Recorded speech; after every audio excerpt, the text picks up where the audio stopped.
अस्सलाम वालेकुम। खुशाब ऑनलाइन में खुश आमदीद। उम्रा ज़ायरीन के लिए इंतहाई खुशी की खबर है कि सऊदी अरब ने जो है तकरीबन 1.5 साल के बाद उम्रा सर्विस को दोबारा से बहाल करने का फ़ैसला कर लिया है।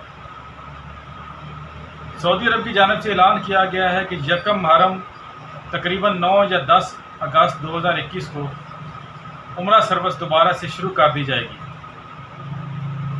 एक तरफ तो बहुत खुशी की बात है, जो उम्रा ज़ायरीन पिछले 1.5 साल से इंतज़ार कर रहे थे अल्लाह के घर को देखने की, मक्का और मदीना की ज़ियारत करने की, तो उनके लिए खुशी की खबर है कि सऊदी अरब जो है दोबारा से उम्रा सर्विस को बहाल कर रहा है।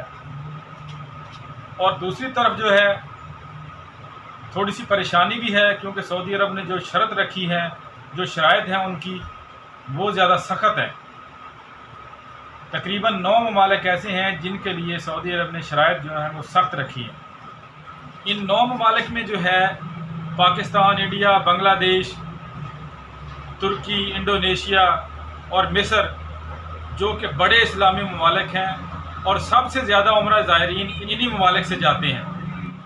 तकरीबन 9 मुल्क ऐसे हैं जिनके लिए सऊदी अरब ने सख्त शराइत रखी है। पहली शराइत तो ये है कि उम्रे पे जाने वालों के लिए ये लाजमी करार दिया गया है कि वो जल्द अज जल्द जो है वैक्सीन लगवा लें, लेकिन साथ ही साथ ये शर्त भी है कि चाइना की वैक्सीन नहीं लगवानी। यानी जो लोग उम्रा की सआदत हासिल करना चाहते हैं, सऊदी अरब में जाना चाहते हैं, वो चाइना की वैक्सीन नहीं लगवा सकते, बल्कि वो अमेरिका, बरतानिया की, यूरोप की कंपनीज़ की जो वैक्सीन है, जिनमें जो है जॉनसन की शामिल है और मॉडर्ना है, एस्ट्राजेनेका है, इस तरह जो वैक्सीन है यूरोप और अमेरिका की, वो वाली काबिल कबूल है। और इसके साथ ही साथ एक और अफसोस की बात यह है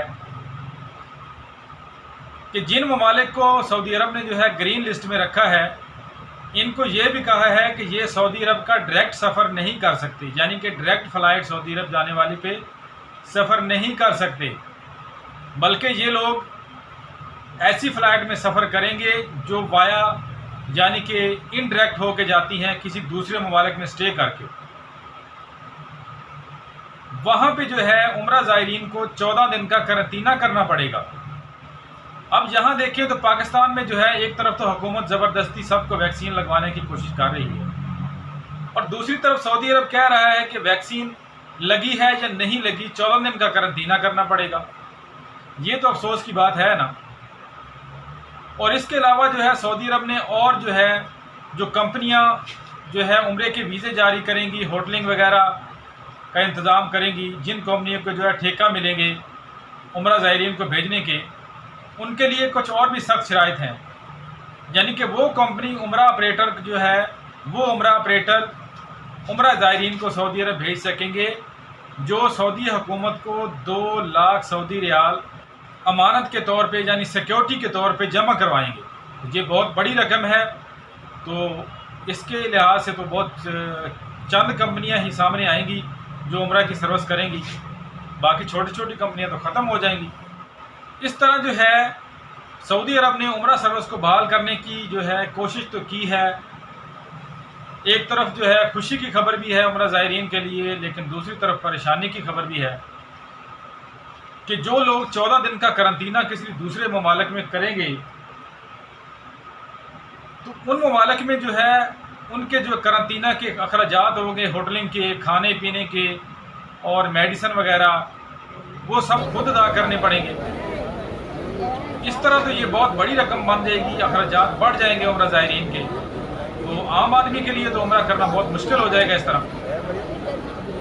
यानी कि जो आम आदमी जो 1, 2 लाख, 3 लाख रुपए जमा करता था उम्रा करने के लिए, तो उसके लिए तो नामुमकिन है उम्रा करना। अब 4 से 5 लाख रुपया हर बंदे के पास होना चाहिए, फिर कहीं जाके वो सऊदी अरब पहुंचेगा और उम्रा करेगा। और फिर सऊदी अरब में जाके भी जो बसें हैं होटलिंग के लिए, वो लेके जाएंगी होटलों तक एयरपोर्ट से, उनमें भी जो है किराए ज़्यादा होंगे, क्योंकि जहाँ पे 2 बंदे इकट्ठे बैठते थे उनके दरमियान में एक बंदे की जगह खाली छोड़ी जाएगी और फिर बंदा बैठेगा। इस तरह यानी कि फासला को जो है वो बरकरार रखा जाएगा, SOPs का ख्याल रखा जाएगा। और होटलों भी जो है जो होटलिंग है, वहाँ पे होटलों में भी जो है कमरों में कम बंदों को रखने की गुंजाइश होगी। और ये भी सुनने में आया है कि सऊदी अरब ने सिर्फ 3 स्टार, 4 स्टार और 5 स्टार होटल जो हैं उनको जो है उम्रा सर्विस के लिए जो है रिहाइश देने की सहूलत मुयसर की है। लोअर क्वालिटी के होटल होते थे जिनको जो है कि 1 स्टार, 2 स्टार और 0 स्टार बजट होटल जो होते थे उनके लिए भी परेशानी है। तो एक तरह से जो है ये एक अजीबोगरीब साजिश लगती है सऊदी अरब की और कुछ गैर मुस्लिम ममालिक की उनके साथ, क्योंकि सऊदी अरब अमेरिका, बरतानिया, इसराइल वगैरह, यूरोप, इनका जो है दिल दादा है, इनकी बातों को जो है बहुत सीरियस लेता है, बहुत मानता है इनको।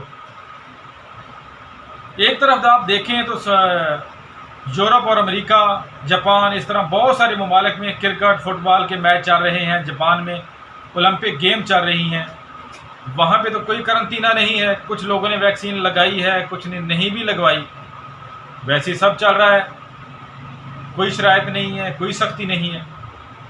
इसी तरह देखा जाए तो सऊदी अरब में बहुत सारे कैसीनो खुले हैं, शराब खाने खुले हैं, बहुत सारे डांस क्लब बन चुके हैं। अब वहाँ पे मौसीकी की महफिलें चल रही हैं, वहाँ पे कोई करंतना नहीं है।